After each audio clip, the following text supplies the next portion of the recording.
Бүгін біздің қонақта Хайдар Исмаил ұлы Мусин. Әйдәгіз қаршы алабыз. Хайдар абыйыбызға енді міне бұл елні 85 ел толды.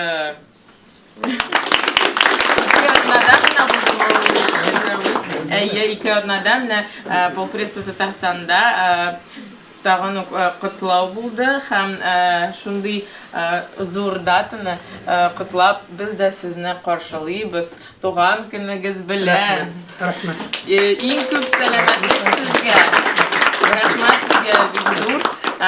Хайдар абый инде ул Россия Федерация атказанган конструкторы һәм член Международной академии наук Евразии. Һәм инде шундай сүзләрдән biz sizge sözümüzü biliriz. Neveyti bi Kur'an-ı Kur'an, li rizaki rahman, ve reddi şeytan, ve tenevverli ehlel kebuli min ehlel iman. Euzu billahi mineşşeytanirracim. Bismillahirrahmanirrahim.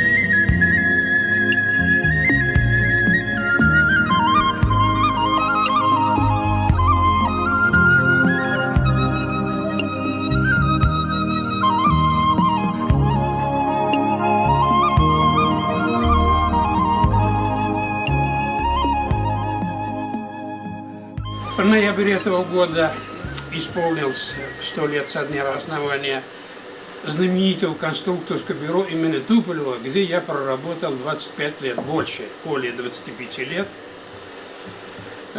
до ухода на пенсию в 1998 году. Одним из первых самолетов я хочу остановиться на двух более значимых самолетах. Там много самолетов, 72 мировых рекордов установлено на самолетах туполевских. Я на двух самолетах хочу обратить ваше внимание. Первый самолет, которым я стал заниматься, это первый в мире сверхзвуковой самолет Ту-144. Вот я взял с собой вот Ту-144 самолет. В начале 60-х годов прошлого века Англия и Франция договорились создать сверхзвуковой пассажирский самолет «Конкорд». «Конкорд» это с английского слова, это согласие, согласие. Две страны решили создать самолет. Мы начали этот самолет где-то в середине 60-х годов, однако раньше, чем «Конкорд», сделали первый вылет. Это произошло 31 декабря 1968 года. Этот самолет. Он рассчитан на 120 пассажиров, максимальная скорость 2300 километров. Однако проектная скорость 2500 мы не достигли, честно говоря. Это зависит от двигателя. А что такое конструктор? Авиационный конструктор это не создатель какого-то там одного изделия или одной системы. Мы создаем самолет, планер, а потом уже готовые изделия размещаем в самолете. Вот. Однако вот эти двигатели не смогли, экономичные двигатели. Вот если вы спросите, почему сняли этот самолет с полетов, потому что он совершал полеты Москва-Алмата. Москва-Алмата это конец 70-х годов. Вот. Максимальная скорость была 2500 на 120 пассажиров. Значит, вопрос снятия с эксплуатации только зависит от двигателей, не экономичных двигателей. 103 тонны Москва-Алмата. Кому этот самолет нужен? 103 тонны в один конец. Поэтому сняли этот самолет с эксплуатации. Он прекрасный самолет. Самолет прекрасный. Вот. Значит, первый полет сделан, я уже сказал, 31 декабря 1968 года. Командиром корабля был Эдуард Елян, его уже нет живых. Вот. Я на этом самолете летал на высоте 18 километров. Там темное, облако темное. Москва-Новосибирск летали мы всего за 3 часа 24 минуты. 3 часа 24, Москва-Новосибирск, без посадки. Я как раз На этом самолете находился генеральный конструктор Туполев. Я как ведущий конструктор летал на этом самолете. Страшное дело. 18 километров на высоте в ортодроме. Что такое ортодром? Это наш прямой путь. Без... Вот. Если есть какие-то вопросы, я готов ответить. Вот, значит, конструкция самолета очень простая. Носовой обтекатель. Это во время взлета и посадки обтекатель, так, при помощи гидросистемы опускается на 20 градусов. Это для улучшения обзора летчикам. А потом после взлета поднимается, и самолет приобретает стреловидную форму. Так.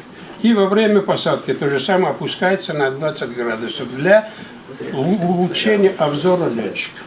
Так. Потом я занимался, значит, когда этот самолет эксплуатировался Москва-Алмата, мы получили письмо через Министерство авиационной промышленности. Там оказалось, что вот когда самолет переходит на сверхзвук, получается звуковой удар сильный. Вот там в Саратовской области как раз была птицеферма, а там такой сильный удар. Вот. И они, значит, мы получили из обкома партии письмо, просили изменить маршрут. А что изменить маршрут? Значит, это уже время полета. Потом в Киле установили дополнительный 8-й бак. Все равно вопрос так и остался нерешенным. Так? Значит, там размещалась саратовская птицеферма. Вот это, значит, птицеферма, там куры перестали нести яйца. Так? От такого звукового удара. Как раз этот самолет переходил на сверхзвук. Вот так. Вот. А есть вопросы какие-то, да, поэтому? При разгоне какие там перегрузки? Не слишком экстремально для человека? Нет, нормально, да. Вообще страшно, там, конечно, если бы, допустим, международная эксплуатация он не прошел, потому что есть понятие такое ИКАО, это Международная организация гражданской авиации. Они не пропустили его по шуму. Вот, допустим, Жуковский, когда самолет взлетает, там вообще шлейф огня метров на 15. Шлейф. Страшно. Гром везде, гром. Так? Вот такие вещи. Ну, я думаю, что масштабы нашей страны как раз заставят нас вернуться к этим самолетам. Извините, у меня вот такой вопрос. Вот была заявлена скорость 2300 км в час. Это с полной загрузкой или она С полной загрузкой, да. С полной загрузкой, да. То есть, если вот там не было пассажиров и не было практически топлива на максимальной скорости, которую самолет развивал? Но все равно мы не достигли. Вот все, максимальная проектная скорость была 2500. То есть с полной загрузкой он летел 2300, да? А без загрузки он... Без загрузки, я думаю, что у меня нет таких данных. Нет. Ага, понял. И еще вот вопрос при конструкторской, то есть идее, вот этот механизм, который опускал и поднимал... Носовой обтекатель называется. Да, он как бы выходил из строя, он же как бы там все равно... Вот, он не выходил. Дополнительные какие-то сгибающиеся, разгибающиеся элементы? Нет, как раз были крылья были, это мы дополнительно установили для того, чтобы при посадке не было вот такой эволюции. Вот после установки этих небольших, они убираются, после взлета убирались. Небольшие крылья, как раз они создавали стабилизирующий фактор при взлете. То есть и при посадке, и при взлете не было вот такой зигзагообразной. То есть обтекаемость была... Совершенно, да. Вот когда самолет идет по глиссаде, что как глиссада? Это значит углом 5 градусов идет на посадку. Вот расстояние начинается 10 километров минимум должно быть. И вот углом 5 градусов идет на посадку. Это любой самолет. Вот Жуковский аэродром как раз имеет 3800. Это максимальный аэродром, который имеет длину ВПП 3 километра 800 метров. Это Жуковский. Сам в 30-х годах Александр Ильич Туполев выбрал как раз этот аэродром. И вот в такой второй самолет, которым я руководил, этот ведущим конструктором, я вот по этому самолету заместителем работал. Значит, после 80-м году был назначен ведущим конструктором первого в мире самолета на жидком водороде. Вы знаете, что нефть на Земле не бесконечна, когда-то закончится нефть. Альтернативное топливо мы должны создать. Так? Вот, поэтому в 80-м году правительством нашей страны было задано нашему конструктору в Перу создать водород на альтернативных видах топлива. Это жидкий водород и сжиженно-природный газ. Вот я стал ведущим конструктором этого самолета. Первый полет сделал этот самолет Ту-155 в апреле 1988 года. Какие преимущества этого самолета? Это, во-первых, при сгорании водорода, значит, рабочим телом, который толкает самолет, это пары воды. Пары воды. Это значит, вопрос эколога решается на 100%. При сгорании водорода так, рабочим телом являются пары воды. Они конденсируются и обратно возвращаются в воду. И, значит, такое преимущество такое. Потом теплотворная способность водорода 2,6 раза больше керосина. То есть, или 100 килограммов керосин берешь, это водород берешь, или же 260 килограммов керосина. А продолжительность полета будет одна и та же. Так? Вопрос экологии. Потом, значит, что такое водород? Это мировой океан. В принципе, какие минусы при эксплуатации таких самолетов? То же самое сняли уже не по другой причине, там это был конец 80-х годов, это вот перестройка, прекратили финансирование. Значит, две проблемы. Первая проблема это, значит, водород это гремучая смесь. С кислородом воздуха создает гремучую смесь. Вот если в этом помещении водород, хотя бы 6% водорода, уже при расчесывании волос уже можно получить вам взрыв. Понятно? Поэтому это, значит, это первая проблема, это получение жидкого водорода. Значит, вода H2O разложить на керосин и на кислород, и на водород. Это опять-таки энергия, электроэнергия нужна. И вторая проблема создания баков. Потому что водород находится в жидком состоянии при температуре минус 250 градусов. То есть обычные металлические баки не годятся. Значит, в этом самолете размещался жидкий водород в баке 30 кубических метров. Поэтому первые гонки двигателя мы находились глубоко под землей. Под землей на 15 метров по винтовой лестнице опускались туда под землей, а самолет находился в 50 метрах от нашего бункера. На случай взрыва там 30 куб, это водородная бомба в принципе. Вот я вот перед отъездом на аэродром я прощался с детьми, с женой, на всякий случай, на случай гибели. Потому что 30 кубических метров это водородная бомба. Однако, альхамдулилля, этого не произошло. Мы находились 15 метров под землей в бункере. Так? На случай взрыва там были кислородные приборы на 3 суток для нас. Там 5 человек всего. Там список находящихся в бункере подписывал лично Туполев. Значит, запасные кислородные приборы, фонари, потом вода, питьевая вода. То есть, если там все это после взрыва, значит, мы остаемся под землей, мы должны автономно могли жить 3 суток под землей, пока там нас тракторами там не раскопают. Так? Слава Богу, альхамдулилля, этого не произошло. Все летные испытания, все нормально. Значит, эти первые гонки, там около 5-6 гонок.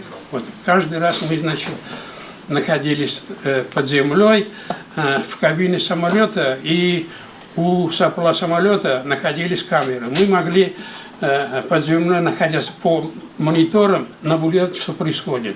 Там в кабине самолета были установлены камеры. И у сопла самолета. Так? Мы могли, находясь под землей, наблюдать, что происходит, как в кабине самолета с приборами. Это то же самое, как у двигателя. Все нормально. Потом мы Значит, испытали. Первый полет был в апреле 1988 года, потом показательный полет в Италию, в Германию, во Францию. Это 1989 год. Показательные полеты совершали. Значит, командиром был Севанкаев Владимир Андреевич, которому сегодня, значит, это первый полет сделали в апреле какого-то, 18 апреля, всего, значит, 24 полета. Значит, там были на аэродроме, находились там правительственные делегации из Кремля, там председатель ВПК, генеральный конструктор, потом конструктор двигателя Кузнецов, такой был генеральный конструктор двигателя. Мы все находились на аэродроме, и вот над нами, значит, делал полет, это 24 минуты. Вот за эти 24 минуты Севанкаев получил звание Героя Советского Союза. Ваш покорный слуга получил заслуженный конструктор Российской Федерации за этот самолет. Почему закрыли? Это закрыли, значит, только по одной причине. Прекратили финансирование. Это годы перестройки, 88-89 год, закрыли финансирование. Однако мы все равно к этому самолету вернемся. Документация в архивах сохраняется. Вот. Придет время, когда к этому самолету, значит, так или иначе мы вернемся, потому что запасы нефти в земле не ограничены. Они когда-то закончатся. Есть другие, допустим, виды топлива, допустим, гелий-3. Это радиоактивный элемент. По заключению академика РАН Галимова, он не радиоактивный, не вредный. Гелий-3 на Луне можно черпать ведрами. Однако колонизация Луны еще не совершилась, поэтому гелий-3 пока как топливо не можем использовать. Третий вариант – это, значит, сланцевая нефть. То есть технология получения сланцевой нефти пока очень сложная, и причем очень сильно влияет на экологию природы. Поэтому пока что вот уже в прошлом году в Японии начали выпускать серийные автомобили на жидком водороде.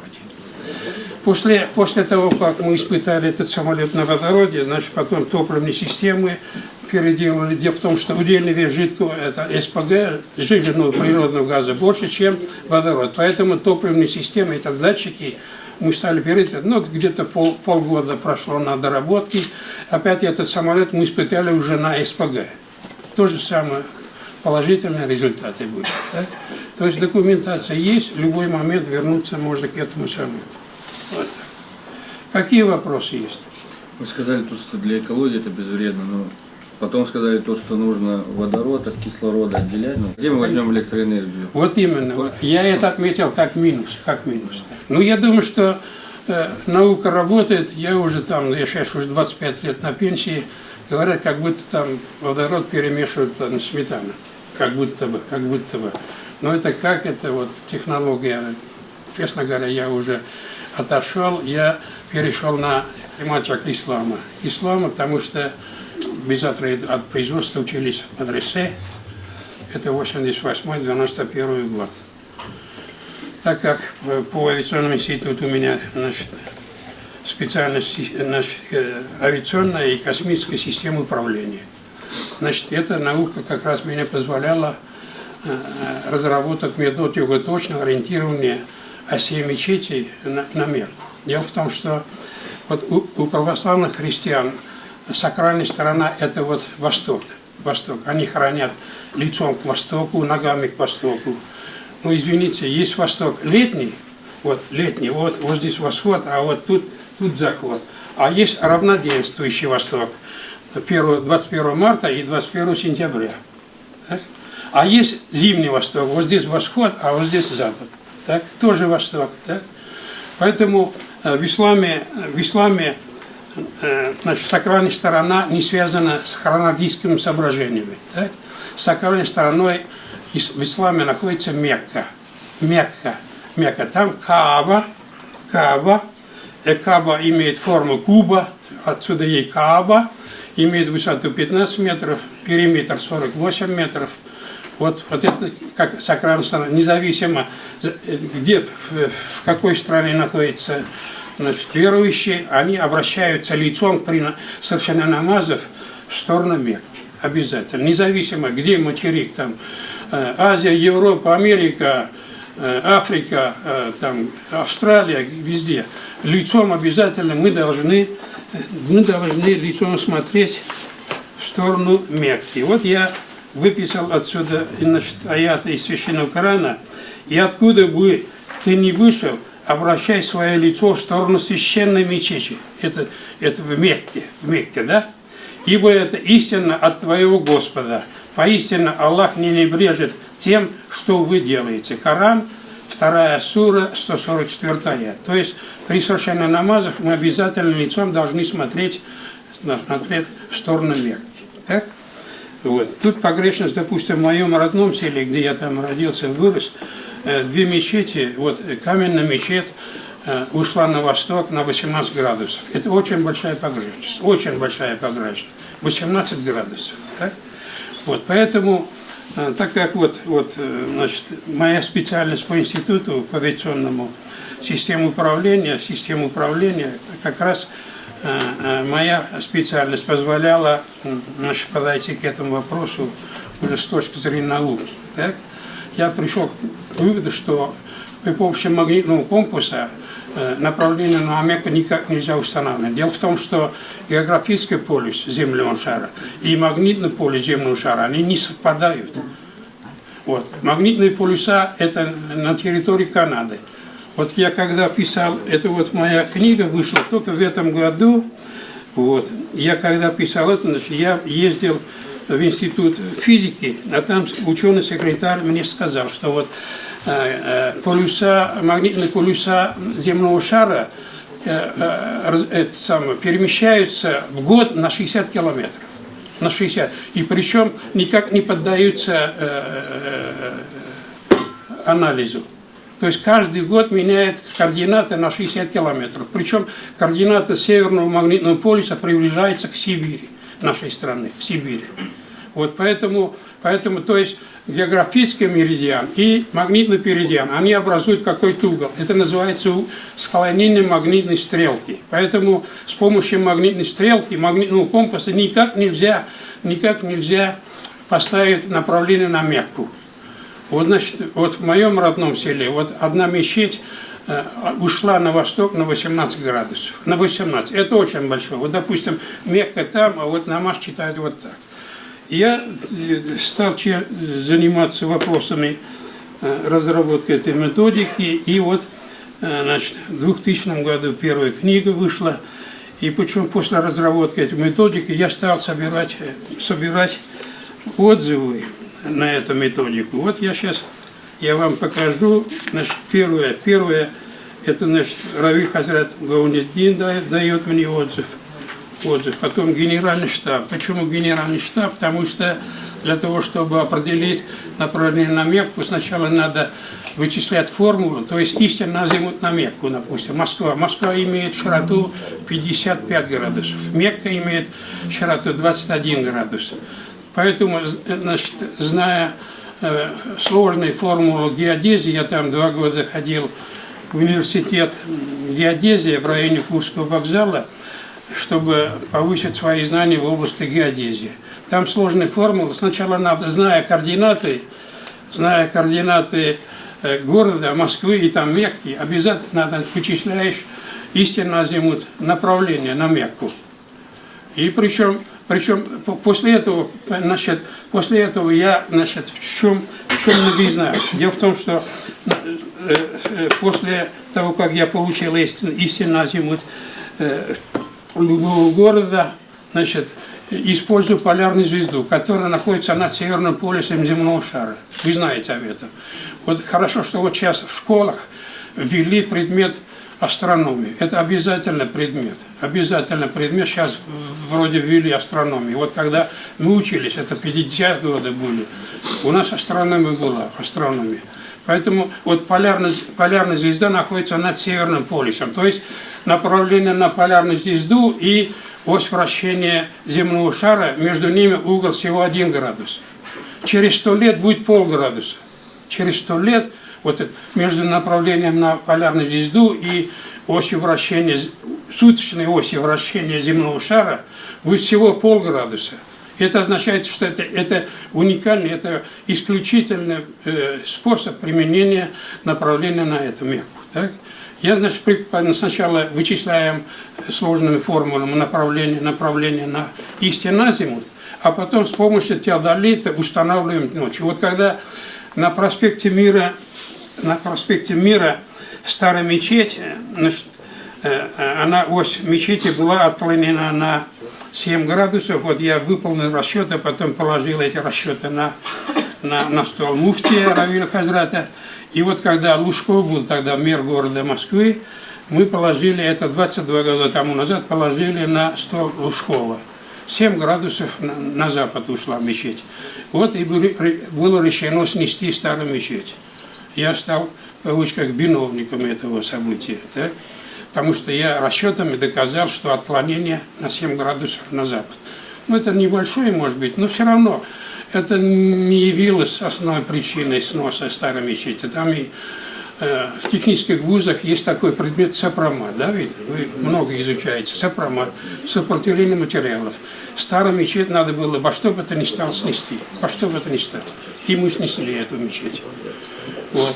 Значит, основная идея этого, значит, сначала направление на Мекку, потом это не в этой книге, а в другой книге у меня есть книга, которая вышла в 2004 году, называется «Ориентирована в исламе», а там я указываю направление для городов всего мира, там 100 городов, в любой точке земного шара хотите, вот допустим, есть Мальдивские острова, да, в океане, да, Мальдивские острова, вот выходите, там архипелаг целый, выходите, вот кругом море, а где Мекка? Я вот эту методику позволяет с точностью до 1 минуты указать вокруг, вот остров, да, вокруг моря, океан, так, а где Мекка?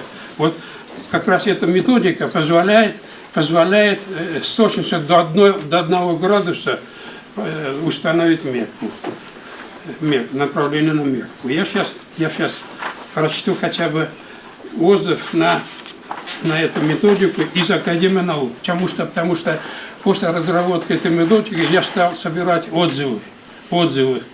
Вот, значит, отзыв из Академии наук Российской Федерации. О работе Мусина методика точного определения истинного азимута киблы при строительстве мечети на территории Российской Федерации. Как известно, ориентация мечети на Мекку имеет существенное культовое значение. В то же время практикуемая методика, основанная на компасном ориентировании, имеет ряд заметных недостатков, на что справедливо указывает автор работы. Астрономическое ориентирование, используя полярную звезду, формулы спирической тригонометрии, которая предлагает автор, позволяет установить истинный азимут направления на Мекку с точностью до нескольких угловых минут, что уже находится в большинстве случаев на пределе строительных возможностей. Так что указанная основная идея работы Мусина заслуживает одобрения и поддержки. Это Академия наук. Значит, Университет геодезии и картографии. На методику точно ориентированной киблы представительства мечети на территории Российской Федерации, разработанной заслуженным конструктором Российской Федерации Мусиным. Ученый совет Московского государственного университета геодезии и картографии дает положительный отзыв методики, разработанной Мусиным по точному ориентированию на Каабу, Мекка, Саудовская Аравия. Рекомендует духовному управлению мусульман благотворительным фондом заложить в основу программы представителей мечетей на территории всей Российской Федерации.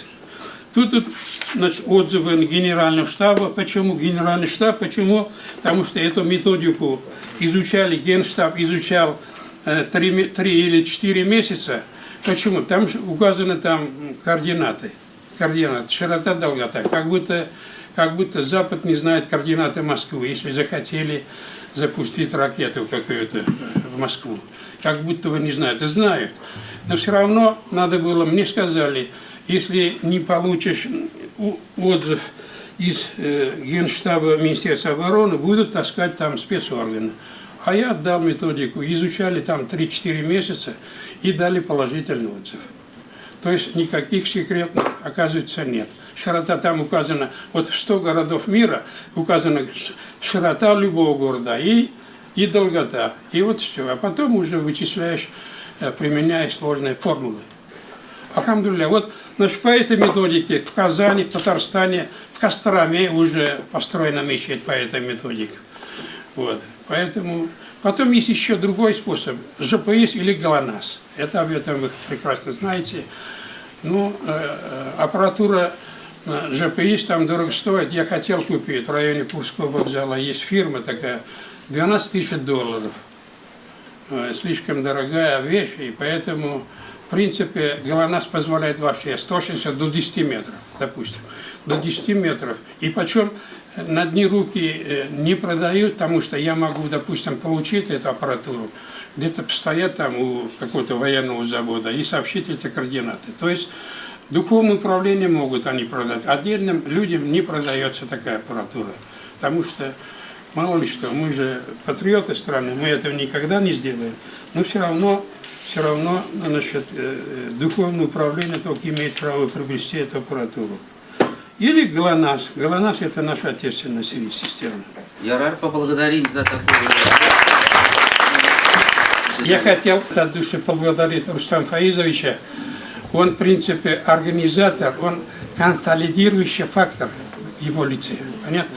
Объединяет. Я вот на этой площадке с 19 года, субханаллах, вот с кем угодно, артисты, ученые, военные, это с помощью его. Вот он приглашает нас, а мы приходим, такие большие люди, вот ему мы хотели пожелать саулык, главное, остальное все это приложится. А вот Бигичев, Ильхам Шакиров, да? Я привожу этот снимок для тех, которые вот, яшьлярга особенно, молодым особенно, вот, которые вот так, вот, Бармикан, вот, есть ли Бог или нет Бога, вот, пожалуйста, вот Земля в космосе, да, диаметр 12 700 километров, вот где цепь, где трос, на чем висит? Вот, а на чем висит? Вот 12 700 километров в космосе. Это вот снимок с Луны сфотографировал нашу Землю. Вот. Особенно те, которые верят, не верят в Бога. Вот, пожалуйста, пусть доказывает мне, вот инженеру с 2 дипломами, докажет, на чем висит вот это самое, да? Вот, пожалуйста, вот эта Земля с расстояния 40 000 километров, наша Земля. Так? Вот поэтому мы должны быть верующими. Алхамдулилля Рабби. Ярарна. Бүгін екі тағын мақсат бар, да? Біз тез генә сезгә сөйләйбез, нәрсә булды, нинди жыл быел, и нинди безнең планнар инде, да? Мин инде менә берничә урысча, татарча аңламай торган җегетләр бар. Шуңар по-русски перехожу. Значит, ну без монда җыелабыз, да? Безнең иң зур максат монда татар телен сакларга, культура сакларга и үзара гел аларны сорабыз. Сөйләшегез үзара татарча. Сөйләшегез үзара татарча.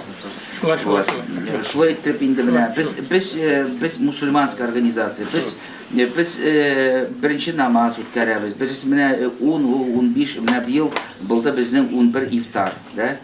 Вот, şulay ettirib biz şul birinci namaz, şulay indi bir күп мәчетләргә җөрибез. Безнең штабның бар подшефный мечеть без бер авылда төзедек шул мәчет инде Агрырский районда.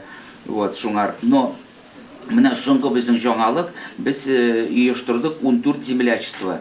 Вот здесь, если есть землячество, вот, например, из Ульяновского, Самарского, Чувашского, Санкт-Петербург, Екатеринбург, Астрахань, вот кто вот есть оттуда выходцы, записывайтесь в наше землячество. Вот очень у нас иң актив яшьләр безнең, иң позитив яшьләр, иң булган рухлы, иманлы яшьләр, Нижгар яшьләре.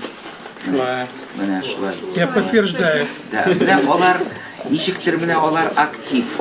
Алар мусульманство белән дә, безнең беренче намазларга да күп җырлыйлар. Значит, и шундай алар сәләтле сәләтле, иманлы иде миңа әйтәсе килә. Вот. Шуңа әтиәниләренә зур рәхмәт. Менә без гәҗитне аларга инде өләшәбез. Туган тел гәҗитне без алабыз да ай сайын инде. Вот, шулай иттереп. Ну, менә безнең яхшы землячество башкирское, татарское, значит, Татарстан, Мордовия, яхшы, Пенза, а менә икенче шәһәрләр, у нас остальные города идут с трудом сейчас, да, вот. И без ештырдык, менә монда күп безнең яшьләр Мәскәүдә христиан и крәшин, да, крәшин. Ну, у них православные были родители уже 500 лет, да. Они сейчас мусульманство не переходят. Вот, чтобы это все равно татары. У нас одно происхождение с ними, да, с кряшинами и православными. И поэтому мы вот создали землячество кряшин и православных татар. За что, естественно, в очередной раз в интернете нас очень сильно песочили. Ну, что поделать, я считаю это правильно. Потому что вот они очень себя положительно проявили при переписи населения. Вы понимаете, да, вот в Татарстане, например, есть такая середина. Сколько татар и сколько русских. И вот у нас по документам, хотя считается всего 35 тысяч, на самом деле это цифра 200-250 тысяч православных татар и кряшин в Татарстане. Вот эти 250 тысяч записались татарами, и это был серьезный, значительный перевес, значит, татарского населения в Татарстане. Вот за эти 250 тысяч, значит, это очень важно для нас, чтобы был преобладающий перевес татар в Татарстане. Вот. И он за счет вот этих вот 250 тысяч он состоялся, и поэтому мы, значит, вот я сам лично, например, выезжал в 6 деревень в кряшинских, я вел эту пропаганду. Мы им из Москвы на Петров день на 3 раза привозили московского барана, да, из Москвы. Вот, и поэтому мы принимаем участие. Многие думают, что мы, раз в Москве, татары нам дарят очень ценные иконы часто, да. Вот мы их каждый раз отвозим, каждый раз дарим, видите, наверное, в прямом эфире. Вот, поэтому мы, значит, к татарам, кряшным и православным тоже у нас отдельные отношения, мы считаем безберге. И что самое интересное, менә алар үзара күбрәк татарча сөйләшә. Менә крәшеннәр үзара гел татарча сөйләшә. Җырлар җырлайлар. Шундый алар халык дибез инде без. Вот мы с вами здесь сидим, что нас всех объединяет с вами? Что мы все татары. Так ведь? У нас одно прошлое, одно настоящее. У нас с вами одно будущее, одни проблемы у нас с вами. В этом большом городе 10 миллионов. Кому нужен татарский язык, я каждый раз повторяю. Вот кому мы его оставим? Вот вам оставим.